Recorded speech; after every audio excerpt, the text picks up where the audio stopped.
Are you a garage sale or a flea market person? If so, do you go looking for bargains or for treasure? Or maybe a little of both? As I've gotten older, I don't bargain shop like I used to. Probably because my father is no longer with us. He was the master of bargain shopping. So much so that my brother used to call him Captain Red Tag. But for years, my days off were filled with bargain hunting expeditions. One of my favorite finds came at a flea market, where I found this old metal Coca-Cola tray with pictures of the legendary coaches of many of the greatest Iron Bowl football games between Alabama and Auburn when I was a kid. Now, the coaches that are portrayed on here are Alabama's Paul Bear Bryant and Auburn's Ralph Shug Jordan, both of whom have been honored by placing their names in their respective stadiums that they coached in. Bryant Denny Stadium at the University of Alabama and Jordan Hare Stadium at Auburn University. This is a find that I treasure.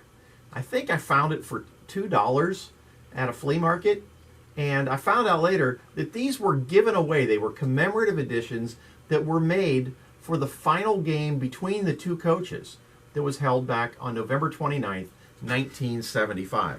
So I thought this was a really, really cool find.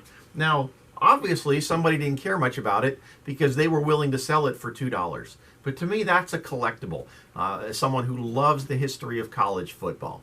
And so, to me, that was finding a treasure. Obviously, a lot of people passed over it, but I knew its value. Now, to the untrained eye, much of the stuff that we find at a garage sale or at a flea market looks, frankly, just like rubbish. It may even have been gathering dust and or mildew up in someone's attic. But the trained eye sees treasure in disguise. Items that just need to be cleaned, polished, restored, or in this case, just recognized in order to become valuable again. And that's what God does with us. When Satan tells us that we are worthless, God looks inside us and sees hidden treasure. And he knows it is in there because he created us in our mother's womb. When we make Jesus the Lord of our life, he enables us to overcome our past, to resist temptation, to conquer bad habits, to rise above our self-imposed limitations, and to realize that in the eyes of our Creator, we have great worth.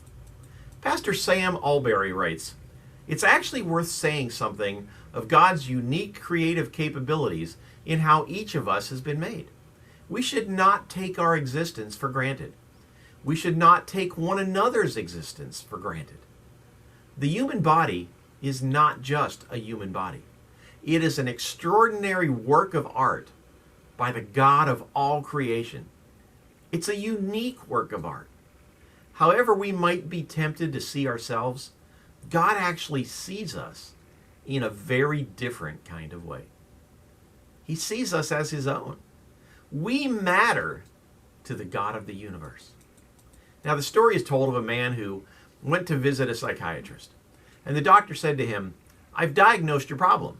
It's low self-esteem, and it's very common among losers." Now, some may smile hearing this. Others, like me, may cringe. But the truth is, when you keep putting yourself down, you tend to gravitate toward people who do the same. But when you begin to realize the value that God places on you, your entire outlook changes. With God, we can't lose.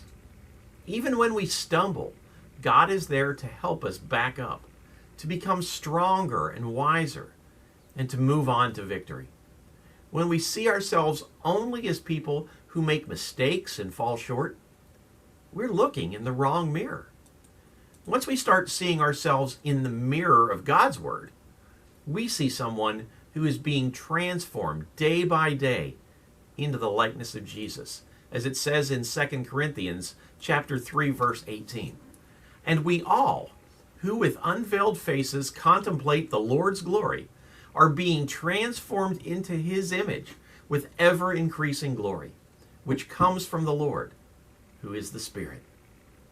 God sees us as a valuable masterpiece, being transformed into the image of Jesus himself as we grow closer and closer to him.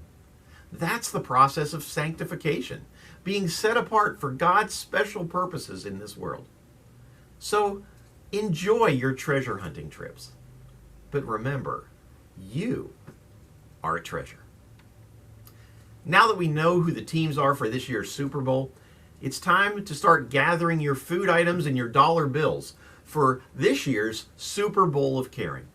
Beginning next Sunday, this coming Sunday, and again on Super Bowl Sunday, we will have containers out on Main Street to collect canned goods and cash to help our neighbors through the food distribution program at Our Lady of Good Counsel. The need in our community continues to rise each and every year.